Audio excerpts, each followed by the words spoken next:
Respiratory system या श्वसन तंत्र।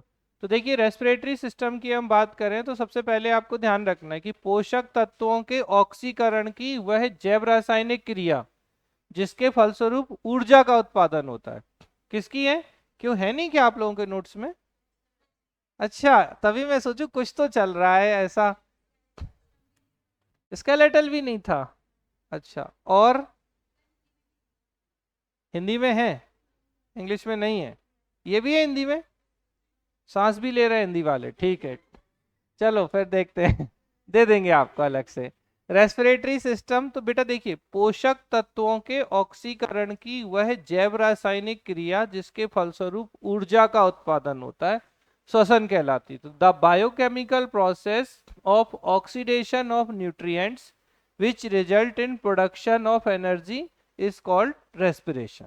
तो क्या हो रहा है, जो न्यूट्रिएंट्स है उनका बायोकेमिकल ऑक्सीडेशन हो रहा है, तो अच्छे से ध्यान रखिएगा, यानी कि जैव रासायनिक क्रिया जिसके फलस्वरूप हमें ऊर्जा प्राप्त होती है। ठीक है।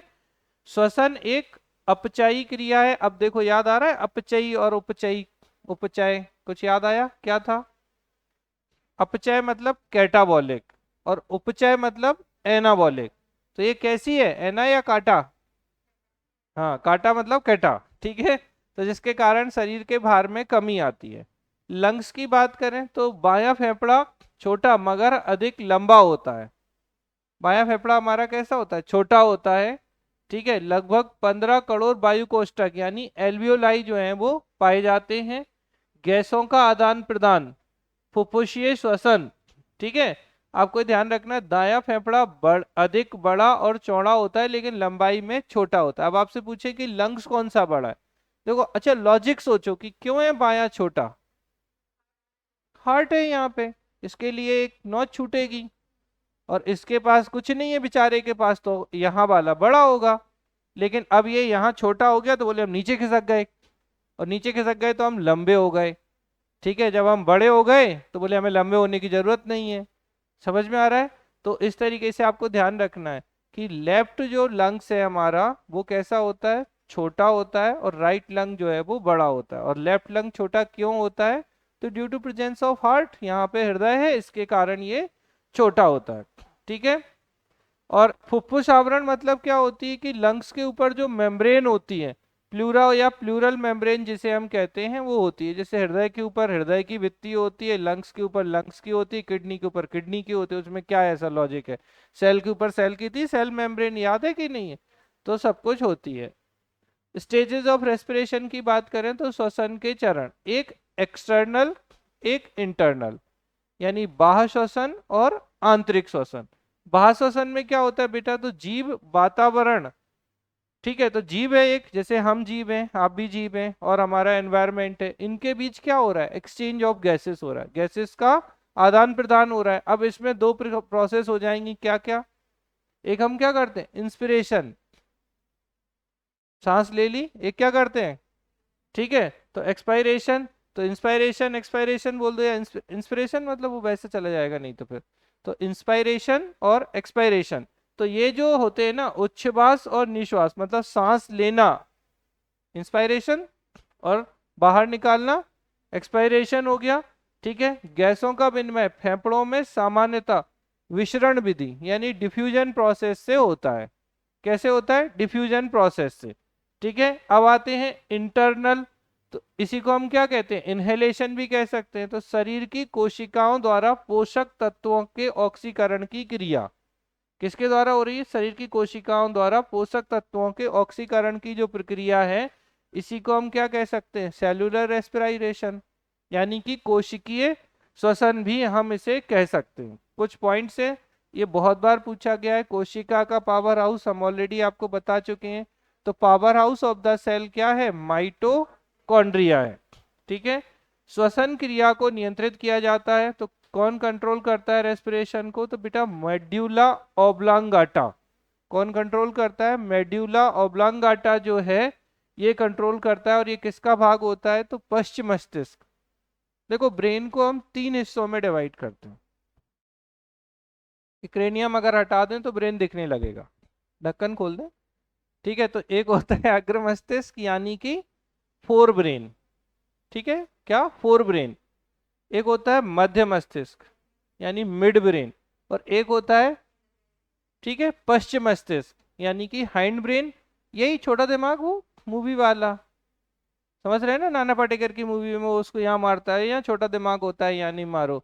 तो अग्र, मध्य और पश्च, तीन हिस्सों में हमने ब्रेन को देखा। तो ब्रेन कितने पार्ट्स में, फोर ब्रेन, मिड ब्रेन और हाइंड ब्रेन। अग्र मस्तिष्क, मध्य मस्तिष्क और पश्चिम मस्तिष्क। ठीक है, तो ये जो आपका पश्चिम मस्तिष्क वाला भाग है, इसी में होता है मेड्यूला ऑब्लांगाटा। और मेड्यूला ऑब्लांगाटा ही क्या कंट्रोल करता है, तो रेस्पिरेशन की जो प्रोसेस है, श्वसन को हम सांस ले रहे हैं, इसको कंट्रोल कौन कर रहा है। मतलब ये भी भ्रम है, क्योंकि इसको भी कौन कंट्रोल कर रहा है कि हम सांस ले रहे हैं, दिमाग। दिमाग बहुत होशियार है भाई साहब, समझ गए ना। तो श्वसन की क्रिया के पश्चात ऊर्जा का उत्पादन होता है, तो बेटा सीधी बात है कि एटीपी के रूप में। ये हम आपको पहले भी बता चुके हैं, फुल फॉर्म क्या था एटीपी का, एडिनोसिन ट्राइफॉस्फेट। और एटीपी कहाँ बन रहे थे, माइटोकॉन्ड्रिया में। ठीक है, एटीपी को हमने क्या नाम दिया था, कुछ नाम दिया था। हाँ, धीमे क्यों बोल रहे हो? बोलो ना, इतने धीमे बोल रहे हैं, मुझे तब भी सुनाई दे रहा है, बोलो। Energy currency of the cell, बिल्कुल, ऊर्जा मुद्रा। तो कोशिका की ऊर्जा मुद्रा जो है वो कौन कहलाती है, एटीपी कहलाती है। एटीपी का फुल फॉर्म क्या है, एडिनोसिन ट्राइफॉस्फेट। और यही एटीपी जब टूटते हैं तो ADP, adenosine diphosphate plus phosphate बना लेते हैं। मैंने आपको बताया भी था, अगर आप लोगों को थोड़ा पिछला याद हो, तो मैंने क्या कहा था कि जो एटीपी है, क्या है, एटीपी, एटीपी जब टूटते हैं तो किस में टूटते हैं, एडीपी प्लस फॉस्फेट। यानी देखो ये क्या था समझना, एडिनोसिन ट्राई, बस ये याद रखो, ट्राई। और कितने फॉस्फेट है, तीन फॉस्फेट है। अब ये किस में टूटे, ए से तो सेम ही है ये, मतलब अब डी का मतलब क्या है, डाई, और फॉस्फेट। तो तीन से कितने बचे फॉस्फेट, दो, और दो बचे तो एक फॉस्फेट अलग कर दो। तो एटीपी जब टूटेगा तो एडीपी बनाएगा प्लस फॉस्फेट। अब एटीपी के टूटने से क्या मिलेगी हमें, एनर्जी या ऊर्जा मिलेगी भाई, बिना ऊर्जा के तो कुछ चलेगा नहीं। तो एटीपी के ही टूटने से एडीपी प्लस फॉस्फेट बनता है, प्लस ऊर्जा मिलती है। और एटीपी को हमने क्या कहा था, कोशिका की, क्या, कोशिका की ऊर्जा, याद आ रहा है, मुद्रा। तो एनर्जी करेंसी ऑफ सेल के रूप में भी एटीपी को जाना जाता है। अब पता है आपको, जैसे 2000 आई थिंक 2014 का मेंस का क्वेश्चन था, सिर्फ एटीपी। तो कैसे करना है, फुल फॉर्म लिखना है, एडिनोसिन ट्राइफॉस्फेट। एक, क्या कहा जाता है, एनर्जी करेंसी ऑफ सेल, कोशिका की ऊर्जा मुद्रा कहा जाता है, फॉर्मेशन माइटोकॉन्ड्रिया में होता है। और एक रिएक्शन बना दो कि भाई एटीपी का जब ब्रेक डाउन होता है तो एडीपी प्लस फॉस्फेट प्लस ऊर्जा निकलती है, किस्सा खत्म। ठीक है, और ज्यादा बताना है, एनारोबिक रेस्पिरेशन जब होगा, अनोक्सी श्वसन, तो उसमें दो एटीपी बनते हैं। ठीक है, क्लियर है, कर पाओगे ना, समझ में आ रही है, हर चीज लिखवाएंगे नहीं, नहीं आपको पहले ही बोल दूं, नहीं तो आप सोचो कि अब एटीपी भी लिखवाओ भैया। लिख दिया ना, यही तो लिखना है। एडिनोसिन ट्राइफॉस्फेट फॉर्मेशन कहाँ, लंग्स में, माइटोकॉन्ड्रिया में। चलो बढ़िया हो गया, चले आगे, वापस आ जाओ। ठीक है, तो एटीपी के रूप में होता है सर्वाधिक ऊर्जा की प्राप्ति। ये गलत लिखा है बेटा, मैंने कितनी बार सही किया, ये सही नहीं हो पाता है, फिर से क्रेन्स हो गया ये, मैंने फाइल कहाँ चली गई यार, मैंने ये सही किया था। हिंदी वाले क्रेन्स को क्रेप्स कर लो, क्रेप्स साइकिल, क्रेन्स नहीं होती, नहीं तो उठा ले जाएगा श्वसन से कोई। ठीक है, तो क्रेप्स चक्र या क्रेप्स साइकिल। ठीक है, अच्छा इंग्लिश वाले सही क्या करेंगे, है ही नहीं उनके पास तो। तो क्रेप्स साइकिल जो है, ये ध्यान रखिएगा कि आप लोगों को बता देना, एक क्या है आपका स्केलेटन, और अगला भी देख लेना नहीं हो तो, अभी पढ़ा देंगे, फिर तीनों एक साथ प्रिंट निकलवा देंगे। तो श्वसन क्रिया के पश्चात जो है ना बेटा क्या है, सर्वाधिक ऊर्जा क्रेब्स चक्र में या क्रेब्स साइकिल में होती है। हेंस क्रेब्स जो थे ना बेटा, इन्होंने इसकी खोज की थी। इसी को ट्राई कार्बोक्सिलिक साइकिल भी बोलते हैं क्रेब्स चक्र को। तो ठीक है, चलो छोड़ो। अब आ जाते हैं हम अंतः श्वसन के प्रकार में। तो टाइप्स ऑफ इनहेलेशन जो है इसमें होता है, अंतः श्वसन में एक होता है एनारोबिक और एक होता है एरोबिक। कभी कभार ये ऐसे ही छोटे मोटे क्वेश्चन के रूप में पूछ लिए जाते हैं। अब देखो कुछ नहीं है, थोड़ा समझना, ये क्या है, अनोक्सी श्वसन। अनोक्सी को क्या बोलते हैं, एनारोबिक। कुछ नहीं, अनोक्सी मतलब क्या है, ऑक्सीजन की अनुपस्थिति में, एब्सेंस ऑफ ऑक्सीजन, मतलब ऐसा रेस्पिरेशन जो ऑक्सीजन की अनुपस्थिति में होता है वो एनारोबिक कहलाता है। और ऐसा श्वसन जो ऑक्सीजन की प्रेजेंस में होगा वो एरोबिक या ऑक्सी श्वसन कहलाएगा। इतनी बात तो क्लियर है सभी को। तो पहले बात करते हैं अनोक्सी श्वसन या एनारोबिक रेस्पिरेशन की। ऑक्सीजन की अनुपस्थिति में होने वाला श्वसन, अन्य नाम इनके क्या कह सकते हैं हम, ग्लाइकोलाइसिस भी कह सकते हैं, ईएमपी पाथवे कह सकते हैं, शर्करा का किण्वन, ठीक है, या शुगर फर्मेंटेशन। और कुछ नहीं तो आप तो किण्वन याद रखो, किण्वन पूछा गया है, ठीक है, कि फर्मेंटेशन जो है वो कैसी प्रोसेस है। तो फर्मेंटेशन या किण्वन जो है वो कैसी है, अनोक्सी श्वसन या एनारोबिक रेस्पिरेशन का एग्जाम्पल है। ठीक है, ये क्वेश्चन पूछा गया है, ध्यान रखिए। कहाँ देखते हैं आप लोग फर्मेंटेशन या किण्वन को? अच्छा, फर्मेंटेशन समझते हो, कहीं जीवन में देखा किसी चीज को ऐसा? विनेगर, क्या, कर्ड में फर्मेंटेशन नहीं, विनेगर ठीक है। और अच्छा चलो, अंगूर से शराब बनाते हैं और आपको नहीं पिलाएंगे, ठीक है। तो ग्रेप्स से जब बियर बनाई जाती है या लिकर बनाई जाती है तो इसमें क्या होता है, फर्मेंट। और सुना होगा आपने कि सड़ाओ इसे, जितना सड़ा सकते हो सड़ाओ, जितनी पुरानी दारू होती है उतनी महंगी होती है। सुना है ऐसा कुछ? अच्छा, मैं दारू वालों ने अपने प्रोटोकॉल बनाए हैं भाई साहब, मतलब इसको भी वेस्ट नहीं जाने देंगे। 100 साल पुरानी दारू है तो भी नहीं मरेगा उसको पी के, वो और महंगी है, ठीक है। अंग्रेज बहुत नौटंकीबाज हैं। तो ये जो फर्मेंटेशन है बेसिकली वो कब हो रहा है, तो जैसे हम क्या करते हैं, अगर हम अंगूर से शराब बनाए तब भी फर्मेंटेशन हो रहा है। आप देसी दारू बना लो, मेरे पापा ने बनाई थी एक बार ऐसे ही, उनको बड़ा शौक था, मतलब वैज्ञानिक प्रवृत्ति के व्यक्ति हैं वो। एक बार उन्होंने साबुन बनाया खुद से ही। साबुन बनाने की प्रोसेस जानते हो आप लोग?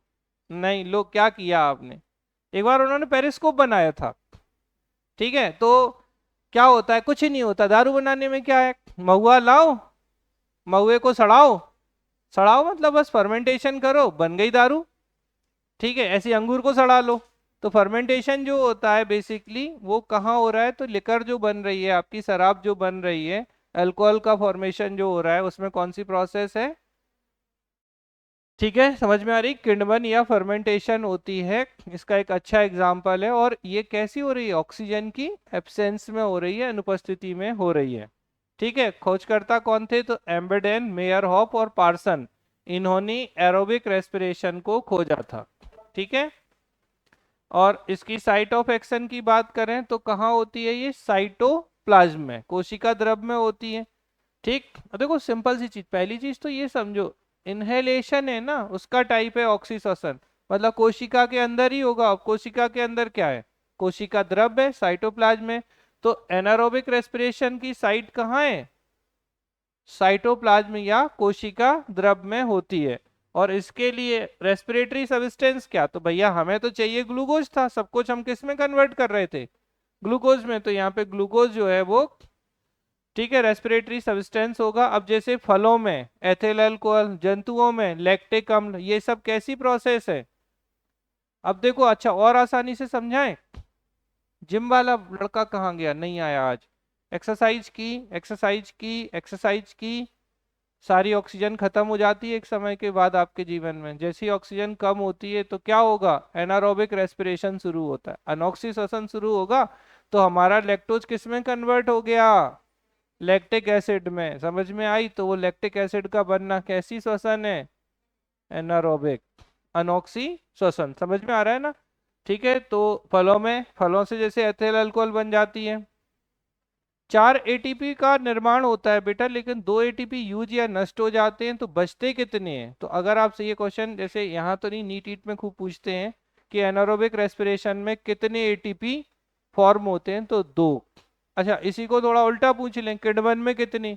अरे किडवन हो चाहे कुछ भी हो, बनेंगे तो 2 ही, क्योंकि सब किसका एग्जाम्पल है? एनारोबिक रेस्पिरेशन का। ठीक है, अब आ जाते हैं ऑक्सी श्वसन या एरोबिक। कुछ नहीं, वहां ऑक्सीजन अब्सेंस थी, यहाँ पे ऑक्सीजन को प्रेजेंट कर दो, तो respiration occurring in the presence of oxygen, तो ऑक्सीजन की उपस्थिति में होने वाला श्वसन।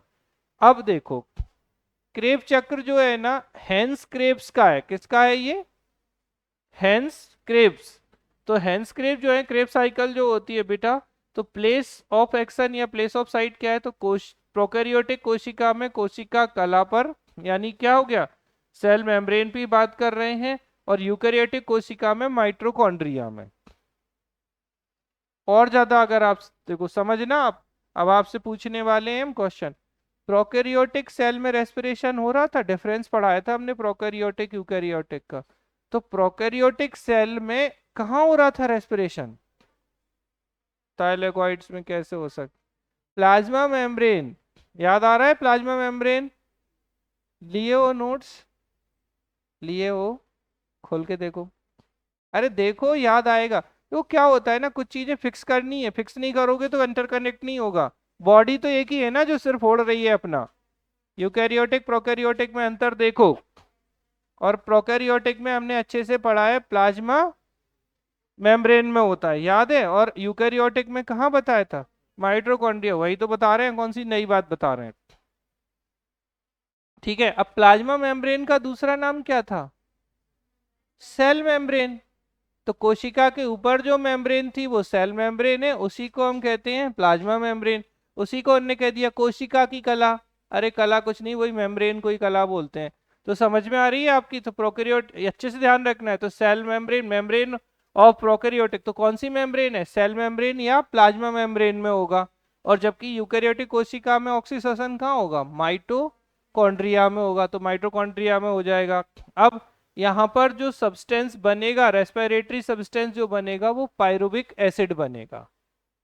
ठीक है, समझ में आ रही है? और क्रिया के पश्चात 36 एटीपी का ऊर्जा का उत्पादन होता है। तो कितने एटीपी बनते हैं बेटा? 36 एटीपी। अब देखो अनोक्सी श्वसन में कितने एटीपी बन रहे थे? 4 बन रहे थे, मिल कितने रहे थे? 2। तो आपको आखिरी में एट द एंड बताना यही है कि 2 ही प्राप्त हो रहे हैं ना। तो यहाँ पर कितने हैं? 36 एटीपी जो है, यहाँ पर ऊर्जा का उत्पादन होता है। ठीक है, समझ में आ रही है बात आपको?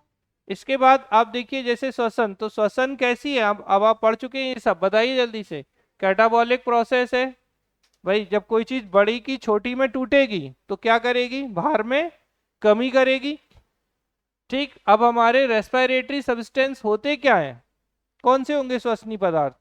कार्बोहाइड्रेट होगा, फैट होगा, प्रोटीन होगी, इन्हीं का होगा कि नहीं होगा? सबसे पहले किसका श्वसन? हमने क्या कहा था कि अगर आप भूखे रहोगे, मरोगे, तो क्या होगा? ऊर्जा तो देगी बॉडी। तो सबसे पहले किसका पाचन होगा? कार्बोहाइड्रेट का, फिर फैट का, फिर प्रोटीन का। और हमने आपको आखिरी में बताया था कि प्रोटोप्लाज्मिक रेस्पिरेशन अगर हो जाए, तो प्रोटीन के टूटने से ही बाद में प्रोटोप्लाज्मिक रेस्पिरेशन होने लगता है। और प्रोटोप्लाज्मिक रेस्पिरेशन की कंडीशन में लाइसोसोम काम करते हैं, और लाइसोसोम क्या करते हैं? पूरी की पूरी सेल को ही पचा देते हैं, और हो जाता है हमारा अंतिम संस्कार। मतलब सारी सेल मर जाएंगी और फिर हम मर जाएंगे। ठीक है, समझ में आ रही है बात कि नहीं आ रही है? तो सबसे पहले किसका श्वसन होगा? कार्बोहाइड्रेट का, फिर फैट का, फिर प्रोटीन का श्वसन होगा। और ये अभी हमने पढ़ा था कि नियंत्रण किसके द्वारा हो रहा है रेस्पिरेशन का? Medulla oblongata. किस हिस्से से था? Hind brain. बढ़िया। क्रेब साइकिल की बात करें बेटा, तो इन्हें हेंस क्रेब्स जो थे, इन्होंने सबसे पहले इसके बारे में बताया था। इसी को साइट्रिक एसिड या try carboxylic, TCA cycle basically क्या बोलते हैं?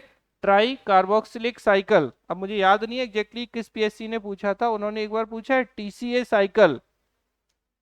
तो क्रेब साइकिल अच्छे से ध्यान रखना, साइट्रिक एसिड साइकिल या टीसीए साइकिल, ये सब एक ही है। ठीक है, और कहाँ होंगे? तो माइटोकॉन्ड्रिया में होगी ये पोजीशन, और इससे क्या होगा, तो एटीपी का उत्पादन हो रहा है, यानी कितने एटीपी बनेंगे, 36 एटीपी बनेंगे। ठीक है, चलो बढ़िया। अब बात आती है सांस लेने में और श्वसन में क्या अंतर है। सांस लेना मतलब ब्रीदिंग, ठीक है, और श्वसन। तो आप समझिएगा, ये जो सांस लेना है, जैसे हम ले ही रहे हैं ना सांस, तो ये कैसी है, बायोफिजिकल जैव भौतिकीय क्रिया है। जबकि रेस्पिरेशन कैसी है, बायोकेमिकल रिएक्शन है। अच्छा, मजेदार बात ये कि लोगों के लिए ब्रीदिंग और रेस्पिरेशन एक ही है। सच्ची बताना, ऐसे तो लगता है ना, बोले सब एक ही है, कहाँ मोह माया में पड़े हो। तो ये बायोफिजिकल है, ये बायोकेमिकल है। देखो समझना, सांस लेने में दो स्थितियां होती, अंतः श्वास, बाह्य श्वास, मतलब ले ली और बाहर निकाल दी।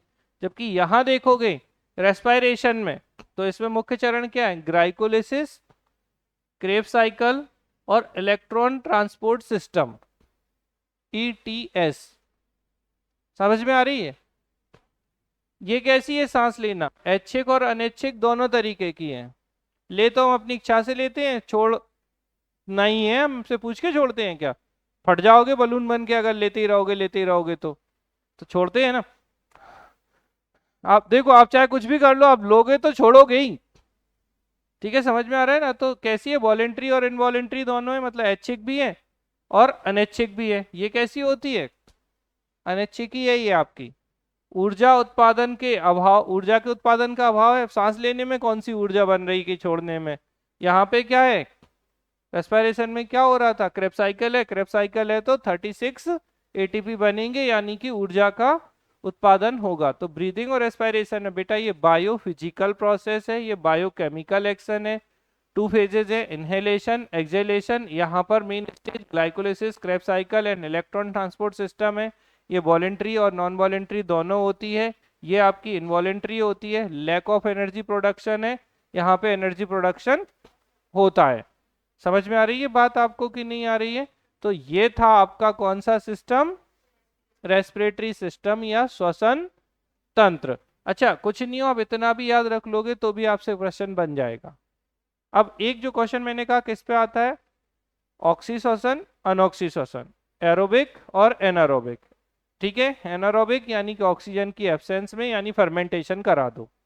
ठीक है, जबकि ऑक्सी श्वसन में क्या होगा, क्रेब्स साइकिल होगी और यहाँ पे माइटोकॉन्ड्रिया में होगा या फिर सेल मेम्ब्रेन में होगा।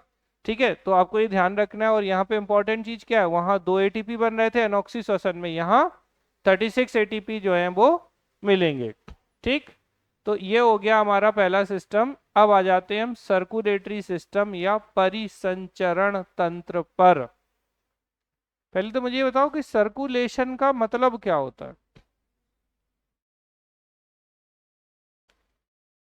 जानते हैं सर्कुलेशन। जिस पॉइंट से आप शुरू करें उसी पॉइंट पर आप वापस आ जाते हैं तो एक सर्कल बनता है कि नहीं बनता है, आपको पता है।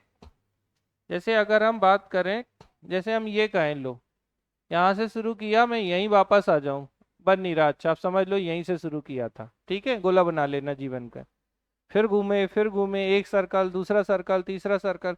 तो एक्चुअल में जो सर्कुलेशन होता है वो अलग अलग चीजों का होता है। एक होता है वाटर सर्कुलेशन, एक होता है ब्लड सर्कुलेशन और एक होता है लिम्फ सर्कुलेशन। किस किस का होता है, वाटर का। बताओ जरा एग्जांपल, आप लोगों ने पढ़ा है animal kingdom, water circulatory system किस में होगा, water circulatory system, water transportation नहीं। क्वेश्चन में शब्द बदलेगा तो उत्तर बदल जाएगा। बताइए, जल परिवहन तंत्र, वाटर सर्कुलेशन नहीं होगा किसी में। पॉरीफेरा याद आ रहा है, पॉरीफेरा कैसे थे, पोर बियरिंग एनिमल्स, तो ऐसे जीव जिनमें छिद्री छिद्र थे, और वो कैसे थे, एक्वेटिक एनिमल्स थे। तो इनमें क्या है, वाटर सर्कुलेटरी सिस्टम है। सिलेंट्रेटा में क्या है, वाटर सर्कुलेटरी सिस्टम है, जल परिवहन तंत्र होता है। ये आपसे बहुत नहीं पूछा जाता है नॉर्मली, ये नीट या डॉक्टर्स वाली स्थिति के लिए है, तो इसको छोड़ दो। फिर आता है ब्लड सर्कुलेशन, यानी कि रक्त का परिसंचरण या परिवहन। ठीक है, ये आपके सिलेबस में आता है। और एक है लिम्फ सर्कुलेशन। तो लिम्फ का भी सर्कुलेशन आपके सिलेबस का हिस्सा नॉर्मली नहीं होता है। तो जो हमारी लिम्फ ग्लैंड होती हैं, लसिका ग्रंथियां, उनमें जो फ्लूइड प्रवाहित होता है वो लिम्फ होता है लसिका ग्रंथियों में। तो वो लिम्फ का हो गया, ब्लड का हो गया और वाटर का हो गया। तो आपके सिलेबस का हिस्सा क्या है? ब्लड का सर्कुलेशन आपको पढ़ना है, बाकी किसी और के सर्कुलेशन को आपको नहीं पढ़ना है। अब यहाँ पे मुझे जल्दी से आप बता दो कि ये जो रक्त है, खून है ना, खून, ब्लड है ना, तो ये ब्लड क्या होता है बाबा? Connective tissue. बढ़िया, परिभाषा लिखो, 2 नंबर पाओ, बताओ जल्दी से। और आगे थोड़ा और अच्छा है answer. Blood is a liquid connective tissue which consist cells and plasma. देखो अच्छे से समझ लो, बिल्कुल गड़बड़ नहीं होनी चाहिए। क्या कहा मैंने?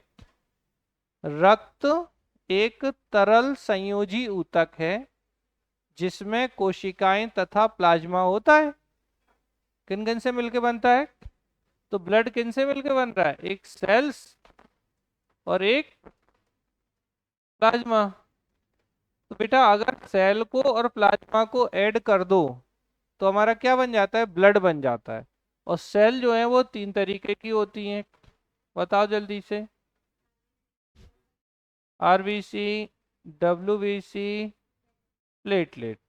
सुनिए, आरबीसी लाल रक्त कणिकाएं, डब्ल्यूबीसी व्हाइट ब्लड सेल्स, और प्लेटलेट यानी कि प्लेटलेट को हम क्या कहते हैं? पट्टिकाणु। हिंदी चाहिए? नहीं चाहिए हिंदी? लिख लो, प्लेट लेट। तो ये तो है सामान्य भाषा, और नहीं तो आपको क्या करना है? पट्टिकाणु। कैसे काणु? अरे प्लेटलेट को हिंदी में बोलते हैं पट्टिकाणु। डब्ल्यूबीसी कैसी है? श्वेत रक्त कोशिकाएं। और आरबीसी कैसी हैं? रेड ब्लड सेल्स, यानी कि लाल रक्त सेल्स हैं क्या? नहीं, ये क्या है? कॉर्पसल्स। ठीक है, तो ये कॉर्पसल्स हैं, याद रखिएगा, लाल रक्त कणिकाएं हैं, रेड ब्लड कॉर्पसल्स। अच्छा, सेल्स और कॉर्पसल्स में अंतर समझते हैं आप लोग? क्या होता है? कोशिकाएं और कणिकाओं में क्या अंतर है? अच्छा, आरबीसी को सही शब्द कणिकाएं क्यों बोलते हैं? लाल रक्त कणिकाएं, रेड ब्लड कॉर्पसल्स क्यों बोला जाता है इन्हें? सेल्स बोल दो। अच्छा, किताबों में लिखा कहीं में सेल्स होगा, पता है, कुछ किताबों में यहाँ भी सेल्स को कॉर्पसल्स, कॉर्पसल्स को सेल्स। लेकिन आप सही जब जाएं तो आपको ध्यान रखना है, आरबीसी का फुल फॉर्म होता है रेड ब्लड कॉर्पसल्स, लाल रक्त कणिकाएं। कैसी कणिकाएं? बोल दो। प्लाज्मा। ये प्लाज्मा कैसा होता है? लिक्विड पार्ट होता है, तरल भाग होता है। और ये सॉलिड है? अरे कोशिकाएं हैं तो सॉलिड ही होंगी ना। ठीक है, तो तरल भाग क्या है? प्लाज्मा है। और सॉलिड भाग क्या है आपका? सेल्स है। और प्लाज्मा को हम क्या कहते हैं बेटा? Fourth state of matter. ये पूछा गया है, पदार्थ की चौथी अवस्था, बहुत बार क्वेश्चन पूछा गया है कि पदार्थ की चौथी अवस्था किसे कहा जाता है। तो पदार्थ की चौथी अवस्था क्या है? बताओ जल्दी से, पदार्थ की चौथी अवस्था। तो फोर्थ स्टेट ऑफ मैटर के रूप में हम प्लाज्मा को जानते हैं। ठीक है, क्लियर है आपको? अब इसका कराना है आपको सर्कुलेशन। तो पहले मुझे आप बता दो कि ब्लड पहले पढ़ा दें या सर्कुलेशन पहले पढ़ा दें, या दोनों साथ में पढ़ा दें? अरे जल्दी जल्दी बता दो। देखो ब्लड क्या है? ब्लड एक तरल संयोजी ऊतक है, हमने पढ़ाया था संयोजी ऊतक है कनेक्टिव टिश्यू है जिसमें कोशिकाएं तथा प्लाज्मा होता है। कोशिकाएं या सेल में तीन है, तो आरबीसी, डब्ल्यूबीसी, प्लेटलेट होती हैं, और दूसरा क्या है इसका लिक्विड पोर्शन है जो प्लाज्मा कहलाता है। अब इनमें क्या पढ़ना होता है बेटा, जैसे आरबीसी है तो आरबीसी में आपको पढ़ना होता है कि आरबीसी का जीवन काल कितना है, तो 120 दिन होता है, 120 डेज। एक पढ़ना होता है आरबीसी की उत्पत्ति कहाँ होती है, तो हमने कल बताया था बोन मैरो में होती है, अस्थि मज्जा में। और आरबीसी की डेथ कहाँ होती है, ठीक है, तो स्प्लीन या प्लीहा में होती है।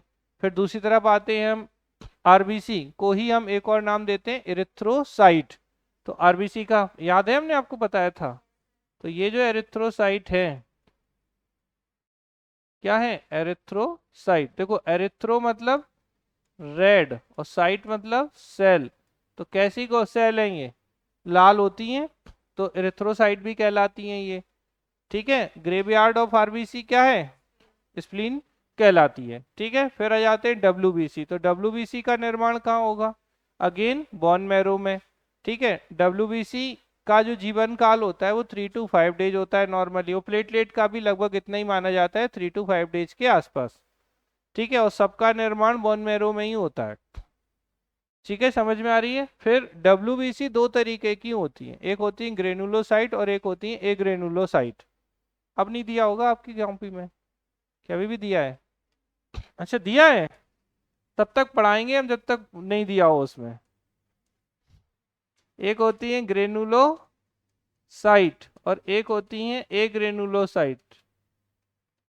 कौन,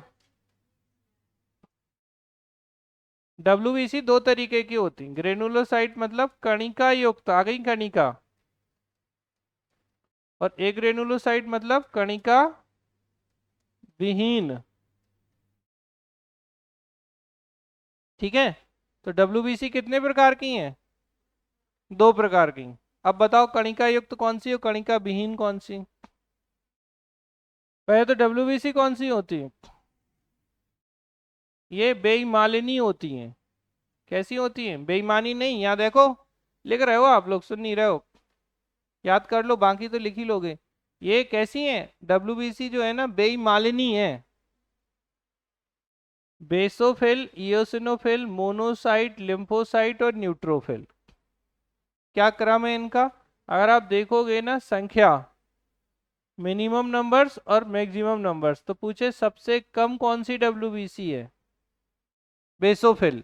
सबसे ज्यादा कौन सी होती है, न्यूट्रोफिल। अगर हम कहें तो नंबर जो है वो यहाँ से यहाँ तरफ क्या हो रहा है, इंक्रीज हो रहा है। तो सबसे पहले तो नाम समझो, पांच तरीके के जो पांच बेसिकली होती हैं, एक होती हैं बेसोफिल, एक होती हैं इयोसिनोफिल, एक होती हैं मोनोसाइट, एक होती हैं लिम्फोसाइट और एक होती हैं न्यूट्रोफिल। तो अब मुझे बताओ कि ग्रेनुलोसाइट में कौन कौन सी हैं, बेसोफिल, इयोसिनोफिल और न्यूट्रोसाइट। और कणिका विहीन में कौन सी है, मोनोसाइट और लिम्फोसाइट। ये है आपकी कैसी, ए ग्रेनुलोसाइट। और इनमें भी बेटा ये जो मोनोसाइट है ये लार्जेस्ट डब्ल्यूबीसी है। कैसी है, सबसे बड़ी डब्ल्यूबीसी जो होती है वो मोनोसाइट होती है। एक आध बार ऐसे पूछा गया क्वेश्चन है, तो थोड़ा सा ध्यान दीजिएगा कि कणिका युक्त में कौन कौन सी हैं, तो बेसोफिल, यूसिनोफिल और न्यूट्रोफिल, ये तीन कैसी हैं, कणिका युक्त हैं। टेस्ट कराया आप लोगों ने ब्लड का, ठीक है, जब ब्लड का टेस्ट कराते हैं ना तो बेटा वो अलग अलग क्या करते हैं, बताते हैं कि बेसोफिल कितनी है। अब बेसोफिल में आप देखना 0 से 1% के बीच में ही बेसोफिल होती है, क्योंकि बेसोफिल की संख्या होती ही सबसे कम है, और सबसे ज्यादा जो होती हैं वो कौन सी होती हैं, न्यूट्रोफिल होती हैं। आप लोग समझ रहे हैं या लिख रहे हैं, या लिखना है तो फिर हम बढ़िया से यहाँ बैठते हैं और हम आपको बोल देते हैं, आप लोग लिख लीजिए, बताइए। हाँ, लो मैं बैठ गया। दिल्ली में मेरे साथ एक टीचर पढ़ाते थे, उन्हें बहुत अच्छा, उनका इतना ऊंचा स्टूल था, वो थोड़े थक जाते थे हिलते हिलते, मुझे बैठ के पढ़ाने में अच्छा नहीं। एक होती है ग्रेनुलोसाइट यानी कणिका युक्त। अगर हम देखें तो डब्ल्यूबीसी जो है उसका एक केंद्रक होता है, न्यूक्लियस होता है, और इनके केंद्रक में बेटा कण पाए जाते हैं। ठीक है, तो अगर ये ग्रेन्यूल्स उपसे प्रेजेंट होंगे, और ऐसे ही देखते हैं जब माइक्रोस्कोप के नीचे देखते हैं ना, जैसे आपने देखा होगा ब्लड कैसे टेस्ट करते हैं, या तो यहाँ एक पिंच कर देते हैं, स्लाइड बनाते हैं और उस स्लाइड को इलेक्ट्रॉन माइक्रोस्कोप के नीचे रख देते हैं। दूसरा होता है यहाँ सिरिंज लगाते हैं और खूब सारा ब्लड ले लेते हैं, आपको लगता है इतना सारा ब्लड ले लिया हमारा, ले लेते हैं बढ़िया से रखते हैं, फिर एक ड्रॉप निकालते हैं, स्लाइड पर डालते हैं, करना उन्हें उतना ही है फिर उसके बाद स्लाइड को क्या करते हैं, प्रिपेयर करते हैं और फिर इलेक्ट्रॉन माइक्रोस्कोप के नीचे रख देते हैं तो देखते हैं ऐसे, तो उसमें कण दिखाई देते हैं। तो जहां जहां आपको कण दिखाई देते हैं मतलब आप क्या करते हैं कि ये ग्रेनुलोसाइट है, तो उनकी काउंटिंग ऐसे ही की जाती है। और जिनमें कण नहीं दिखाई देंगे वो कौन सी होंगी, मोनोसाइट और लिम्फोसाइट। तो दो तरीके की डब्ल्यूबीसी होती हैं। ठीक है, और डब्ल्यूबीसी आपको पता है कि प्रतिरक्षा तंत्र में महत्वपूर्ण होती हैं। ठीक है, तो एक मोनोसाइट एक लिम्फोसाइट, लिम्फोसाइट को भी अगेन डिवाइड कर सकते हैं, कौन कौन सी, टी लिम्फोसाइट और बी लिम्फोसाइट। ठीक है, तो इनमें भी डिवाइड कर देते हैं, कोई नहीं पूछता आपसे, इतना ज़्यादा आपको ज़रूरत नहीं है। तो आप बस इतना याद रख लो कि बेसोफिल, इयोसिनोफिल और न्यूट्रोफिल ये आपकी कैसी हैं, कणिका युक्त हैं। और मोनोसाइट और लिम्फोसाइट कैसी होती हैं, तो कणिका विहीन या ए ग्रेनुलोसाइट होती हैं। लार्जेस्ट डब्ल्यूबीसी मोनोसाइट है, सबसे कम संख्या में बेसोफिल है और सबसे ज़्यादा संख्या में न्यूट्रोफिल होती हैं। ये इयोसिनोफिल जो है ना, ये एलर्जी के लिए रिस्पॉन्सिबल होती हैं। अगर मान लो आपके ब्लड में टेस्टिंग हुई और इयोसिनोफिल की संख्या ज़्यादा हुई, तो इससे पता चलता है कि आपको कोई ना कोई सब्सटेंस से एलर्जी है। ठीक है, क्लियर हो गया। डब्ल्यूबीसी को हम क्या कहते हैं, वाइट ब्लड सेल्स कहते हैं, श्वेत रक्त कणिकाएं। और डब्ल्यूबीसी का ही एक और नाम क्या है, ल्यूकोसाइट होता है। ल्यूको मतलब वाइट, और इसको याद रख लो हमेशा के लिए, जैसे एरिथ्रो मतलब रेड और ल्यूको मतलब वाइट। तो ल्यूको जहां जहां आए ये शब्द आपको हमेशा ध्यान रखना, ये क्या रिप्रेजेंट करेगा कि इसका कलर कैसा होगा, वाइट होगा। तो ल्यूकोसाइट या डब्ल्यूबीसी। ठीक है, और ल्यूकेमिया सुना होगा आप लोगों ने, सुना है ल्यूकेमिया, ल्यूकेमिया ब्लड कैंसर होता है। तो ल्यूको मतलब क्या, वाइट। तो डब्ल्यूबीसी की संख्या जब बढ़ जाती है, नंबर ऑफ डब्ल्यूबीसी इंक्रीज, तो वो कंडीशन क्या कहलाती है, ल्यूकेमिया या ब्लड कैंसर की कहलाती है। और ल्यूकेमिया या ब्लड कैंसर बच्चों में ज्यादा होता है। किन में ज्यादा होता है ल्यूकेमिया या ब्लड कैंसर, हालांकि बच्चे ठीक भी हो जाते हैं इससे। ठीक है, तो ल्यूकेमिया हो गया। ल्यूकोसाइट या डब्ल्यूबीसी 3 से 5 दिन होता है, निर्माण इनका भी बोन मैरो में ही होता है और लिम्फ नोड वगैरह में इनको डिस्ट्रॉय कर दिया जाता है। ठीक, क्लियर है। फिर तीसरी सेल कौन सी है आपकी, प्लेटलेट। इनका भी जीवन काल कितना है, 3 to 5 days। इनका निर्माण भी कहाँ होता है, अगेन बोन मैरो में ही होता है। ठीक है, इनमें बस आपको ये ध्यान रखना, अच्छा संख्या नहीं बताई मैंने आपको, आरबीसी की जो संख्या होती है वो 4.5 से 5.5 मिलियन होती है। ठीक है, यानी 45 से 55 लाख पर क्यूबिक मिलीमीटर ब्लड। अगर हम इसकी बात करें डब्ल्यूबीसी की, तो इनकी संख्या कितनी होती है, 4000 से 11,000, तो 4000 से 11,000 होती है इनकी संख्या। प्लेटलेट की संख्या बहुत वेरी करती है, तो अगर हम देखें तो 1.5 लाख से 4 लाख के बीच में इनकी संख्या एक रेंज में मानी जाती है। ठीक है, अगर 1.5 लाख से कम होती है प्लेटलेट, तो आपके लिए थोड़ी खतरनाक स्थिति। किस स्थिति में प्लेटलेट की संख्या कम होती है, ठीक है, टाइफाइड में नहीं, टाइफाइड में होती है लेकिन इतनी नहीं। ये आपके एग्जाम में पूछा गया है। ठीक है, तो क्या पूछा गया था कि किस रोग में प्लेटलेट की संख्या एकदम से कम हो जाती है, तो डेंगू अगर होता है, मतलब डेंगू में ऐसा होगा 4 लाख, दोपहर तक 2 लाख, शाम तक 1 लाख, अगले दिन 50,000, उसके अगले दिन 10,000, 20,000 ऐसे गिरती हैं। और अगर आपने प्रॉपर ट्रीटमेंट नहीं दिया तो डेथ। जबकि बहुत ऐसे बहुत ज़्यादा डेंजरस डिसीज नहीं है डेंगू, लेकिन अगर बिल्कुल आपने प्रिकॉशन नहीं लिया, ध्यान नहीं दिया, तो डेथ भी हो जाती है कई सारे केसेस में। ठीक है, तो शुरू में क्या करते हैं, ब्लड चढ़ाते हैं। फिर अगर इससे भी काम नहीं चल रहा है तो ड्राई प्लेटलेट, सूखी प्लेटलेट रहती है ब्लड बैंक में, वो सीधी चढ़वा देते हैं। और ट्रीटमेंट क्या है आपका, तो कैरीपिल सिरप आता है। कैरीपिल मतलब कैरी का पपाया जो होता है ना, पपीते की पत्तियों से जो सिरप बनता है उसी से टैबलेट बनती है। तो वो कैरीपिल सिरप अगर सही समय पे लोगों को दे दिया जाए तो आराम से वो ठीक हो जाते हैं। बट प्रिकॉशनरी ध्यान रखना है, क्योंकि क्या होता है, काउंट बहुत तेजी से गिरता है। तो घर में इलाज करने का मतलब नहीं मैंने आपको बता दिया तो आप घर पे इलाज कर रहे हो, ऐसा कुछ नहीं करना है। बस वो वैसा है कि हाँ, हम ध्यान रखें। अगर हमें कंफर्म हो गया कि डेंगू है, एडमिट कराइए, कोई दिक्कत वाली बात नहीं है। और अगर कोई नहीं दे रहा है ये कैरिपिल सिरप टैबलेट तो उनको बोलिए कि साहब दो हमें ये, क्योंकि रिकवरी बहुत जल्दी होती है उससे। ठीक है, समझ में आ रहा है? तो आरबीसी रेड ब्लड सेल्स नहीं है, रेड ब्लड कॉर्पसल्स, लाल रक्त कणिकाएं हैं। 120 दिन इनका लाइफ स्पान या जीवन काल है। कहाँ बनती हैं? बोन मैरो में बनती हैं। और इनकी डेथ कहाँ होती है? तो स्प्लीन या प्लीहा में इनकी डेथ होती है। इसीलिए ग्रेवयार्ड ऑफ आरबीसी किसे कहा जाता है?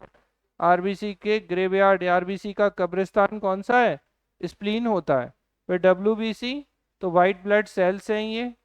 दो कैटेगरी में डिवाइड करते हैं, ग्रेनुलोसाइट और एग्रेनुलोसाइट। ग्रेनुलोसाइट में कौन सी है? Basophil, eosinophil, neutrophil.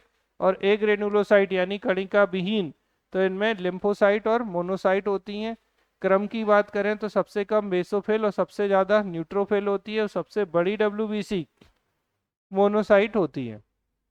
और मोनोसाइट या डब्ल्यूबीसी जो है वो क्या काम करती है? तो डब्ल्यूबीसी हमारा डिफेंस मैकेनिज्म है, या कैसा सिस्टम? इम्यूनिटी सिस्टम, प्रतिरक्षा तंत्र में महत्वपूर्ण योगदान देती हैं। तो इनको आपको ध्यान रखना है। तो ये तो है आपका कौन सा सिस्टम? ब्लड में सेल्स वाला। और अगर हम देखें तो लगभग 40 से 45% सेल्स होती हैं, और 50 से 55% जो है वो आपका, चलो 50-50 नहीं करके 55 से 60% तक कर देते हैं। तो ये क्या होता है आपका? प्लाज्मा वाला पार्ट होता है। प्लाज्मा लिक्विड पोर्शन होता है, फोर्थ स्टेट ऑफ मैटर कहते हैं इसे। और प्लाज्मा में बेटा 90% तक वाटर होता है, कुछ मिनरल्स होते हैं, प्रोटीन्स होती हैं। ठीक है, इतना आपको ध्यान रखना है। और अगर और कुछ नहीं समझ में आए कि प्लाज्मा क्या है तो थोड़ा मैथ लगा लो। प्लाज्मा इक्वल टू क्या है? Blood minus cells. अब देखो ऐसे करो, प्लाज्मा यहाँ था, सेल को इस तरफ कर दो। तो अगर हम हमारे ब्लड में से सेल्स निकाल दें, आरबीसी, डब्ल्यूबीसी, प्लेटलेट, तो बचा हुआ पार्ट क्या होगा? भाई ब्लड दो चीजों से मिलकर बन रहा था, सेल और प्लेटलेट से, सॉरी प्लाज्मा से।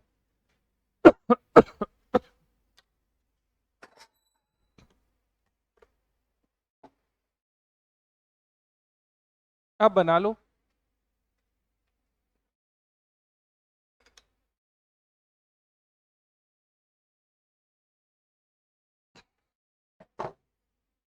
क्या बताया मैंने प्लाज्मा में? तो बेटा देखो, प्लाज्मा क्या है? रक्त में से अगर हम कोशिकाओं को हटा दें या निकाल लें तो रिमेनिंग पोर्शन क्या बचेगा? प्लाज्मा, जो कि लिक्विड या तरल भाग है। इसके 90% तक क्या होता है प्लाज्मा में? 90% के लगभग इसमें वाटर होता है, मिनरल्स होते हैं, प्रोटीन्स होती हैं। और ये फोर्थ स्टेट ऑफ मैटर या पदार्थ की चौथी अवस्था कहलाता है। ठीक। तो मोस्ट ऑफ द टाइम यही सारे क्वेश्चंस हैं जो आपके ब्लड के सिस्टम से आए हैं। अब आप बना लीजिए आराम से।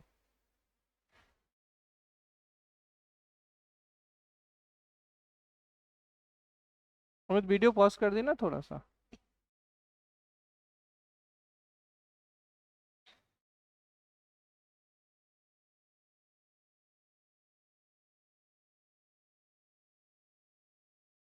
तो आपको देखिए यहाँ पर अब हम आ जाते हैं, ब्लड है तो ब्लड का हो रहा है सर्कुलेशन, रक्त का ही परिवहन हो रहा है हमारी बॉडी में। तो ब्लड का जो सर्कुलेशन हो रहा है, पहले तो आपको ये समझना होगा कि सर्कुलेटरी सिस्टम में कौन कौन से कंपोनेंट्स या घटक होते हैं। जो हमारा ब्लड का सर्कुलेशन हो रहा है, रक्त परिवहन जो हो रहा है, उस रक्त परिवहन में कौन कौन भाग ले रहा है? बोलिए। पहले तो ब्लड का परिवहन है तो क्या चाहिए? इसके संगठन की बात करें तो एक तो चाहिए आपको क्या? ब्लड, तो हमने पढ़ लिया कि ब्लड क्या है और उससे संबंधित चीजें। और दूसरा क्या चाहिए? हार्ट या हृदय, और क्या, कहाँ से बहेगा, तो ब्लड वेसल्स यानी कि आर्टरी, और क्या, वेन। आर्टरी मतलब धमनी और वेन मतलब सिरा। अब देखो तीन चीजें तो आप ऑलरेडी पढ़ चुके हैं। ब्लड पढ़ चुके, रक्त एक तरल संयोजी ऊतक है जिसमें कोशिकाएं और प्लाज्मा होता है, तो blood is a liquid connective tissue which consist cell and plasma. अब हार्ट, हार्ट की स्ट्रक्चर में आपको भी पढ़ा दूंगा। आर्टरी, धमनी, जल्दी बताओ क्या थी। ठीक है, तो नॉर्मली कैरी ऑक्सीजनेटेड ब्लड, सामान्यतः ऑक्सीजन युक्त रक्त का परिवहन करती हैं, शुद्ध रक्त का परिवहन करती हैं, कहाँ से कहाँ। ठीक है, तो ब्लड को हृदय से दूर अंगों की तरफ ले जाती हैं। और क्या था, अपवाद पल्मोनरी आर्टरी। ठीक है, यही चीजें थी। सिरा, वेन क्या था, उल्टा कर दो, तो नॉर्मली कैरी डीऑक्सीजनेटेड ब्लड, सामान्यतः अशुद्ध रक्त का परिवहन, और कहाँ से कहाँ, अंगों से हृदय की ओर, तो ऑर्गन्स से हार्ट की तरफ, और एक्सेप्शन क्या है, पल्मोनरी वेन। और उदाहरण की बात करें तो जैसे यहाँ कौन सी आर्टरी थी, रेडियल आर्टरी, जिस पर हम क्या कर रहे थे, पल्स मेजर कर रहे थे। आई होप इनको लिखने की जरूरत नहीं है आप लोगों को, बताइए किसी को लिखवाना है तो मैं लिखवा दूंगा, कोई दिक्कत नहीं, समझ गए ना सब, क्योंकि ऑलरेडी आप पढ़ चुके हैं। अब देखो हार्ट की बात करें, तो देखो बेटा ऐसे समझ लो कि ये मेरा हृदय था, मैंने यहाँ पे रख दिया बोर्ड पर निकाल के। तो देखो अब आप पहले समझो कि हम फ्रंट में खड़े हैं, ये हमारा एंटीरियर व्यू है। कौन सा व्यू है, एंटीरियर मतलब आगे वाला, आपसे जस्ट अपोजिट होगा ये, आपकी कॉपी भी आपके जस्ट अपोजिट व्यू पर है। तो जहां देखो अब मेरा राइट ये है, आप अपना राइट देखो कहाँ है, आपका राइट उस तरफ है, मतलब अपोजिट है। तो जब मैं ऐसे बोलूं तो इसमें आपको कैसे करना है कि आपको जैसे आप हो ना, आपके अपोजिट पोजीशन है या मेरी पोजीशन है ये। तो मेरा हार्ट, अब बताओ मेरा राइट ये, तो राइट ये हो गया, यानी लेफ्ट कौन सा होगा, ये, यहाँ भी राइट होगा ये, और लेफ्ट ये होगा। इतनी बात समझ में आई राइट लेफ्ट की। ये कौन सा सेक्शन है, ये ऊपर वाला है। तो हार्ट जो है ना बेटा, हृदय जो है ना, एक तरीके से डुप्लेक्स है, डबल स्टोरी बिल्डिंग है, जिसमें दो कमरे ऊपर हैं, दो कमरे नीचे हैं। ऊपर वाले कमरों को हम क्या कहते हैं, एट्रियम या ऑरिकल, हिंदी में आलिंद।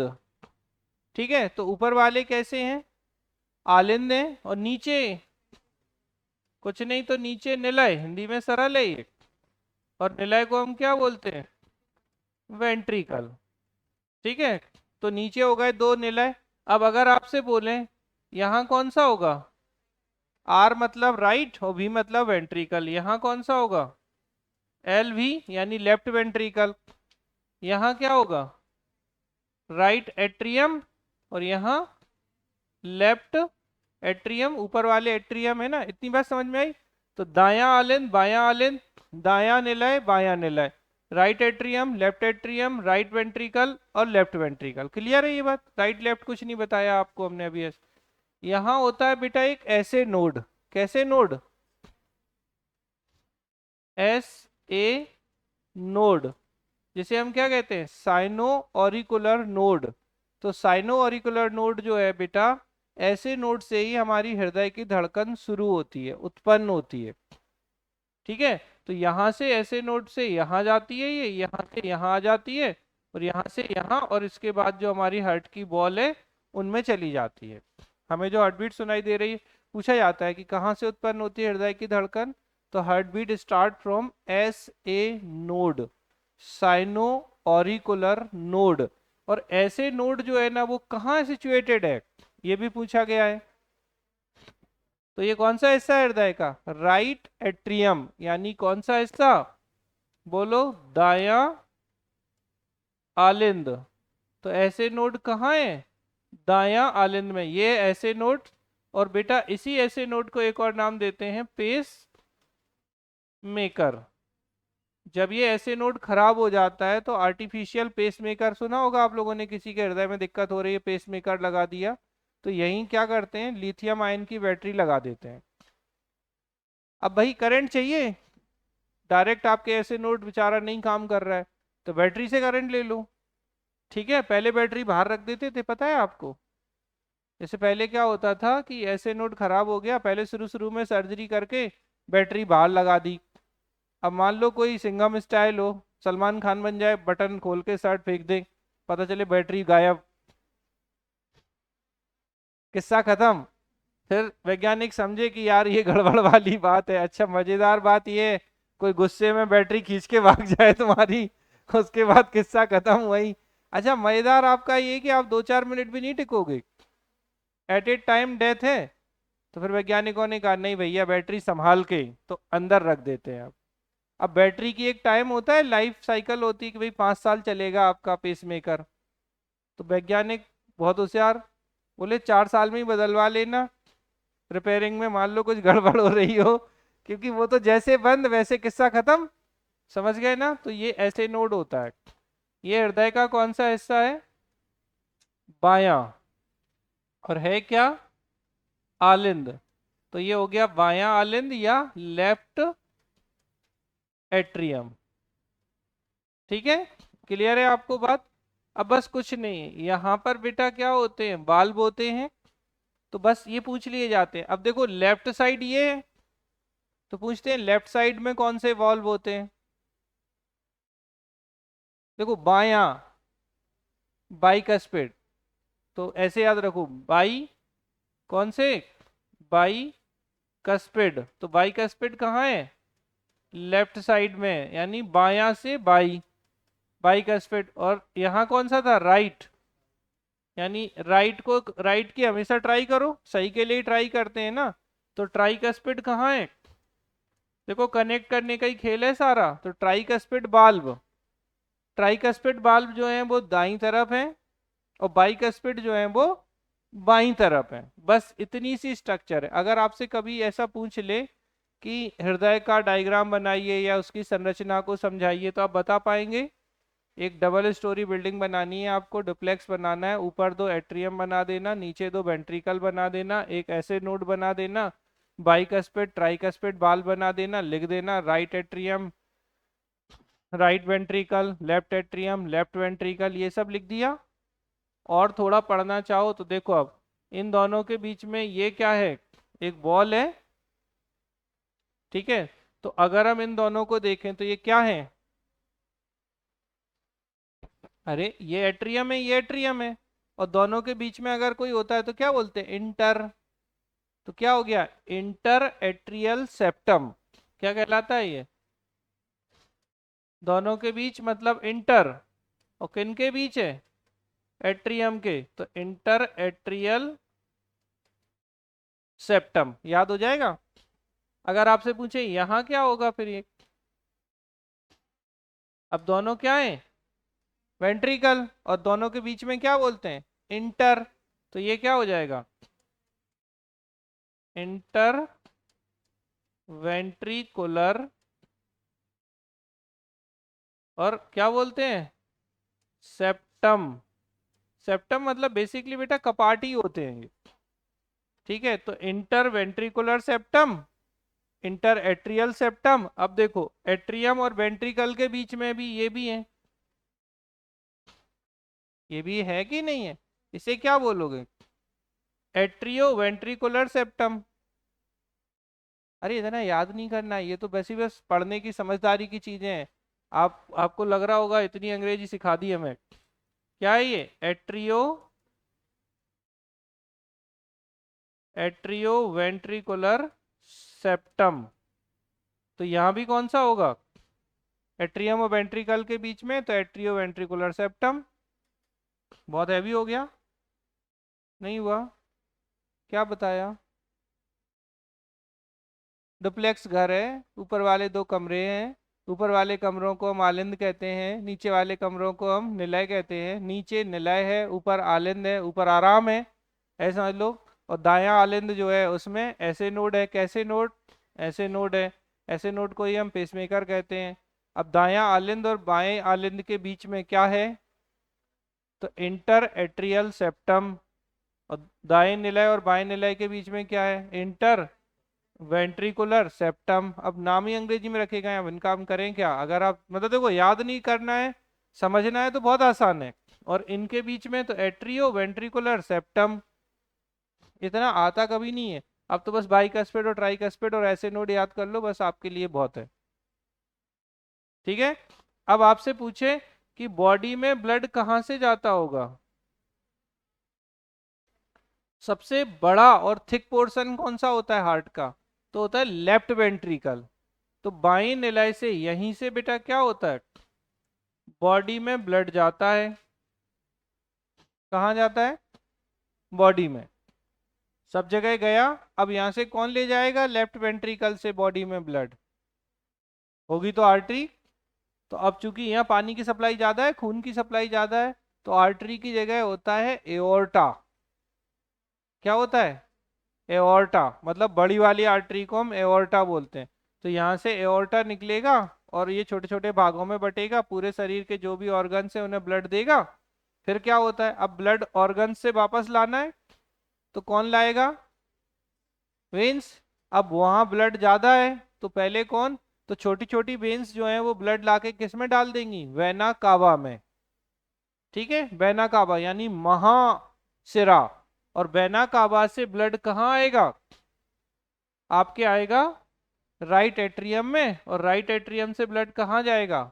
राइट वेंट्रिकल में। राइट वेंट्रिकल से ब्लड कहाँ जाता है? अब शुद्ध होना है ना, लंग्स में। और लंग्स से ब्लड कहाँ आएगा? लेफ्ट एट्रियम में। और लेफ्ट एट्रियम से कहाँ जाएगा? लेफ्ट वेंट्रिकल में। और लेफ्ट वेंट्रिकल से कहाँ जाएगा? बॉडी में। आपका खून, आपका ब्लड, आपका शरीर, आपका हृदय, हम क्या पढ़ा है इसमें? पूछो उससे हृदय से कहाँ भेज रहा है। तो भैया हृदय है, हृदय, हृदय है ना। हृदय का जो कौन सा वाला, बाएं निलय वाला भाग है, इससे ये ब्लड पूरी बॉडी में भेजेगा। बॉडी से ऑर्गन्स में जाएगा, सारे ऑर्गन्स से ब्लड वापस आएगा। तो वो कहाँ आएगा? दाएं आलिंद में आएगा, राइट एट्रियम में। राइट एट्रियम से राइट वेंट्रिकल में। राइट वेंट्रिकल से लंग्स में। और लंग्स से लेफ्ट एट्रियम में। लेफ्ट एट्रियम से लेफ्ट वेंट्रिकल में। और लेफ्ट वेंट्रिकल से बॉडी में। अब क्या होता है, क्वेश्चन पूछा गया मीन्स में यार, explain the blood circulatory system in detail. तो अब बताओगे क्या? ब्लड का ही सर्कुलेटरी सिस्टम बताओगे ना, तो ब्लड का आपको ट्रांसपोर्टेशन बताना पड़ेगा। और अगर इतने में भी तकलीफ है तो अपन ऐसे कर लेते हैं। देखो सबसे पहले आप देखो, हमारा लेफ्ट वेंट्रिकल है, ये यहाँ देखो, ये है, ये क्या है? बायां निलय। यहां से कहाँ जाएगा ब्लड? बॉडी, यानी कि शरीर में गया। शरीर में कहाँ जा रहा है? ऑर्गन, यानी कि अंगों में। अब अंगों से कौन लाती हैं? वेन, यानी कि शिरा लाएंगी। हाँ ना, शिराएं कहाँ लाएंगी? तो राइट एट्रियम में, यानी कि दाएं आलिंद में। ठीक है। और दाएं आलिंद से कहाँ जाएगा? अब दाएं के नीचे क्या है? राइट वेंट्रिकल है। तो दाएं निलय में चला गया। अब दाएं निलय यहाँ आ गए हम, यहाँ से कहाँ जाएगा? लंग्स में, यानी कि फेफड़ों में। और फेफड़ों से कहाँ आएगा? यहाँ लेफ्ट एट्रियम में। और लेफ्ट एट्रियम से ये आ गया यहाँ। ऐसे बना लो। और टेंशन है, फिर से बना देते हैं। अच्छा, ये लड़का लड़की वाला हृदय नहीं है वैसा सुंदर सा, ये असली हृदय है? नहीं तो बोले सर ये तो आपने मटिया पलीत कर दी हृदय की। ठीक है, ऐसे मत सोचना, ये वास्तविक हृदय है, वो सब मोह माया है। देखो ये क्या है आपका? Right atrium, right ventricle, left ventricle और लेफ्ट एट्रियम, बस इतना। अब देखो यहां से, देखो समझो हृदय, अब बस देख लेना, नहीं तो फिर नहीं समझाऊंगा इसके बाद। तो आपको हृदय है, 4 कक्ष हैं, याद आ रहा है, 4 चैम्बर्ड हार्ट था, तो ये सबसे बड़ा चैम्बर है। कौन सा है ये? बायां निलय। बेटा यहीं से एक्चुअली हृदय से पंप होता है ब्लड। तो यहां से ये क्या किया, यहाँ पे बड़ी वाली धमनी होगी, जिसे हम क्या कहते हैं, एओर्टा कहते हैं। अच्छा, नए नए नाम आप बताते जाते हो तो दिक्कत होती है, बोले। चलो गोली मारो, धमनी है। धमनी कहाँ भेज रही है? बॉडी में भेज दी। बॉडी में कहाँ गया? अंगों में गया, ऑर्गन में गया। अब ये तो शुद्ध रक्त था, आ गया अंगों में। अब अंगों से क्या होगा? अंग कहते हैं हमने ऑक्सीजन ले ली साहब, अब ले जाओ अपना ब्लड वापस। तो इन अंगों से ब्लड कहाँ आया? फिर से हृदय में आया, क्योंकि यहाँ कौन काम करेंगी? वेन। तो सारे अंगों से सिराएं जो हैं, एक्चुअल में क्या करती हैं, छोटी छोटी सिराएं कलेक्ट करती हैं ब्लड, और एक बड़ी सिरा में डाल देती हैं, जिसे हम कहते हैं महासिरा। देखो ऐसे नहीं समझ पा रहे हो, अभी समझाएंगे और सर। यहाँ आ गया? हाँ तो बोलो। हाँ, कहाँ आ गए हम? दाएं आलिंद में, राइट एट्रियम में। यहां से कहाँ जाएंगे? राइट वेंट्रिकल में। अब यहाँ ब्लड आ गया। अब एक बात बताओ, ये ब्लड अंगों से आया, कैसा है, शुद्ध की अशुद्ध? डीऑक्सीजनेटेड होगा, मतलब ये कैसा रक्त है यहाँ? अशुद्ध, यानी कि डी ऑक्सीजनेटेड। ऐसा ही है ना? इसको क्या कराओगे? शुद्ध करना है ना, फिर से अंगों को अगर अशुद्ध भेज दिया तो मर जाएंगे अपन। तो इसको कहाँ भेजोगे? शुद्ध कहाँ होगा? फेफड़ों में। लंग्स में भेजा, अब शुद्ध हो गया। शुद्ध होके कहाँ आना है इसे?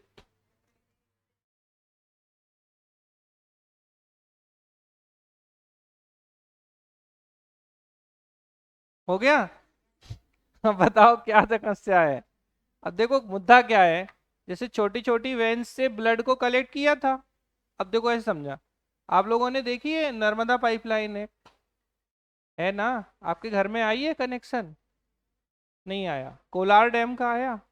अरे कोई तो पानी आ रहा होगा घर में, बिना पानी के जी रहे हो? नहीं आ रहा? बोले हम तो आपकी कैन पीते हैं।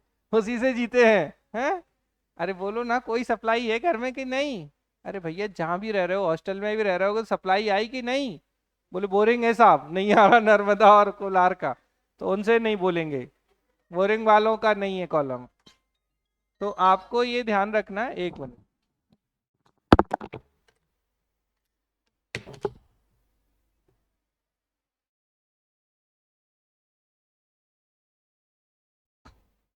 हाँ जी, तो क्या कह रहे थे, देखो हम, अरे स्टार्ट कर दिया ना?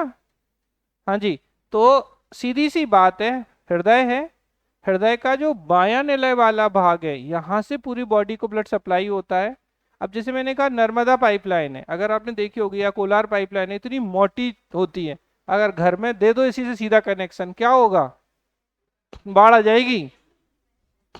तो क्या करना होता है, इससे छोटे छोटे पाइप्स निकालते हैं, उनसे टंकी में पानी जाता है, टंकी से फिर पाइप आते हैं, फिर छोटे छोटे पाइप से, अच्छा बड़ा पाइप खोल दो, बह जाओगे।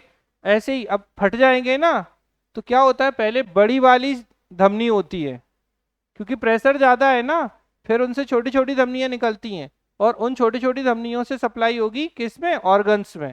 ऑर्गन्स से जब वापस लाना होगा तो छोटी छोटी वेन्स होंगी। वो वेन्स जो छोटे छोटे पाइप है ना, ऐसे समझ लो घर में पानी आ गया, अब पानी आने के बाद हमने यूज कर लिया, फिर गंदा पानी है, फिर हमने अपनी फिर से नाली में भेज दिया। अब नाली किस में मिल जाती है? नाले में। नाला लाइक वेनाकावा, मतलब महासिरा, और उस महासिरा से किस में डालेगा ये? ठीक है, दाएं आलिंद में, फिर दाएं निलय में, फिर लंग्स में। अब अशुद्ध है तो शुद्ध करना है, लंग्स में जाएगा। लंग्स क्या करेगा? बोलेगा ले भाई हमने सांस ली, ऑक्सीजन पहुंच गई लंग्स में, तो ऑक्सीजन लंग्स किसको दे देगा? ब्लड को। क्या ले लेगा? CO2 वापस करो, तो CO2 ले लेगा, CO2 लंग्स निकाल देगा। यहाँ से लंग्स से जो शुद्ध रक्त होगा वो राइट एट्रियम में आएगा, राइट एट्रियम से राइट वेंट्रिकल में जाएगा, और फिर इससे फिर से आपके शरीर में, और इस तरीके से चलता रहेगा। इससे सरल कुछ नहीं हो सकता है। ठीक है, बस अगर ऐसे नहीं है तो आप ऐसे बना लो जैसे मैंने कहा था कि क्या था, लेफ्ट वेंट्रिकल था, लेफ्ट वेंट्रिकल से बॉडी थी, बॉडी से कहाँ, वेन आ गई, ऑर्गन्स आ गए, ऑर्गन से वेन, वेन से राइट एट्रियम, राइट एट्रियम से राइट वेंट्रिकल, राइट वेंट्रिकल से बोलो जल्दी से लंग्स, और लंग्स से राइट एट्रियम, राइट एट्रियम से राइट, राइट आएगा लेफ्ट, लेफ्ट एट्रियम से लेफ्ट वेंट्रिकल, और लेफ्ट वेंट्रिकल यानी ये, और यहाँ से बॉडी। इस तरीके से आपको फ्लो चार्ट बनाना है, फ्लो चार्ट बना लेना जैसे बनाना। अब आप देखो कि एक चक्कर पूरा करने में ब्लड को कितना समय लग रहा है, अरे कितनी बार गुजर रहा है हृदय से, एक बार आया, ये गया फिर आया दोबारा से। अगर आप पूरा एक सर्कल जैसे यहीं से शुरू करो, लेफ्ट वेंट्रिकल से जाकर वापस लेफ्ट वेंट्रिकल तक आने में ये हृदय से 2 बार गुजरता है। तो हमारा कैसा सर्कुलेशन है, पूछा जाता है कि मानव में कैसा सर्कुलेशन होता है, तो ये होता है दोहरा परिसंचरण। आ गया कॉल फिर से, ठीक है। तो ये दोहरा परिसंचरण है, ओपन है क्लोज है, हवा में बह रहा है ब्लड, वेन्स में बह रहा है, तो कैसा है, क्लोज सर्कुलेशन है। ठीक, इनको आप याद रखिएगा, आज के लिए इतना ही बहुत है, डायग्राम को आप आगे पीछे कर लेना। ठीक, धन्यवाद।